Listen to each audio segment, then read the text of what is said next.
Welcome back, everybody. So glad you could be with me here today. Walter at the workbench, planing the wood of the day. It is a northern hardwood, grew over a wide range, and sadly, it's in decline due to a bug. Much like oak, when you plane it, you're planing a lot of air. Smells a little bit like popcorn when you work it. I'm using my number 5 with the inexpensive,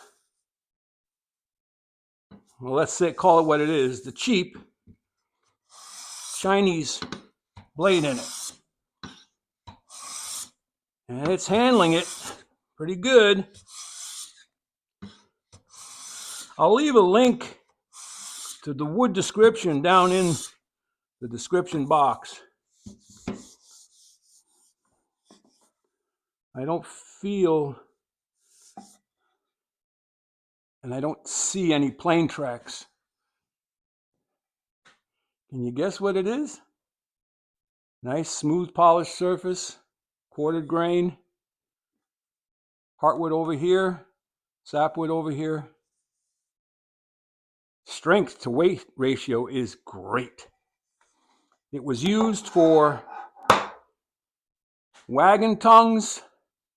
It was used for wagon wheels, even in the early days of the automobile industry. It was used for the spokes on Model Ts. Wow. It's a beautiful wood. Lightweight and strong. Can you guess? Like I said, I'll put the link to the wood database. It's northern white ash. Now I know. It's not all white. Some trees have this brownish color in the inside, and then there's another variation where it gets mottly. We call that olive ash. I used many thousands of pounds of this when I was making baseball bats. Many.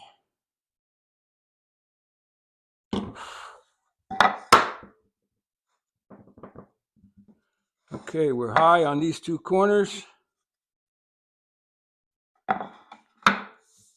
So we go from here to there, here to there, here to there, and so on, and so on.